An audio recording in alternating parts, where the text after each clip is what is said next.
একটি স্বাধীন রাষ্ট্রের নাগরিক হিসাবে পাসপোর্টে পুলিশ ভেরিফিকেশন অনেককে হয়তোবা ভোগান্তির মধ্যে ফেলে দেয়। পাসপোর্টে পুলিশ ভেরিফিকেশন থাকবে না, এটা নিয়ে সরকারের উচ্চ মহল থেকে কিন্তু একটা তথ্য উঠে এসেছে, যা ইতিমধ্যে বিভিন্ন electronic print media, TV media, এমনকি নিউজ পেপারেও কিন্তু আমরা দেখতে পাচ্ছি। কবে থেকে আসলে এটি কার্যকর হতে যাচ্ছে, অনেকেই এই বিষয়টি সম্পর্কে আমার কাছে জানতে চেয়েছেন, তাই সম্পূর্ণ বিস্তারিত বিষয়গুলো শেয়ার করব। পাসপোর্টে পুলিশ ভেরিফিকেশন যেমন থাকবে না, ঠিক তেমনিভাবে সরকারি চাকরি যারা করবে তাদের ক্ষেত্রেও প্রথম দিকে পুলিশ ভেরিফিকেশন থাকবে না।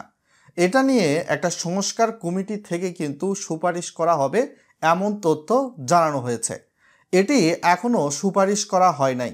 যদি সুপারিশ করা হয়, পরবর্তীতে অন্তর্বর্তীকালীন সরকার এটি কিন্তু যাচাই বাছাই করবে। যাচাই বাছাই করে রাষ্ট্রপতির কাছে যাবে এই আইনটা।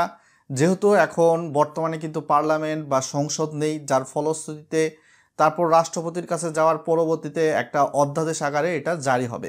যেহেতু বর্তমানে বৈধভাবে রাষ্ট্রপতি কিন্তু হচ্ছে অন্তর্বর্তীকালীন সরকারকে পরিচালনা করতে পারে, যদিও রাষ্ট্রপতিকে সব কিছু হয়তো বা চাপিয়ে দেওয়া হয় কোনো না কোনোভাবে, আমরা বিষয়টা জানি। অন্তর্বর্তী সরকার যদি এই পদক্ষেপটা নেয় যে পাসপোর্টে পুলিশ ভেরিফিকেশন থাকবে না, এইরকম একটা আইন পাশের, তো সেক্ষেত্রে অধ্যাদেশ জারি করার মাধ্যমে কিন্তু এটি হতে পারে। সো এটি এখন পর্যন্ত সুপারিশ, আমাদের অপেক্ষা করতে হবে। হয়তোবা অল্প কয়েকটা সময় বলতে 5-6 মাস বা 4-5 মাসের মধ্যে আমরা হয়তোবা আলোর মুখ দেখতে পারি যে পাসপোর্টে পুলিশ ভেরিফিকেশন থাকবে না, এটা সুপারিশ থেকে সরাসরি কার্যকর হয়ে যাবে। তো পাসপোর্টে পুলিশ ভেরিফিকেশন থাকবে না, এটা নিয়ে কারা কারা খুশি?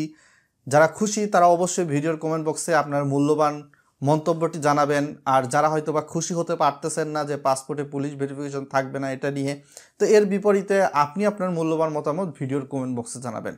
সো আজকে এখান থেকে বিদায় নিচ্ছি, সকলে ভালো থাকবেন, ধন্যবাদ।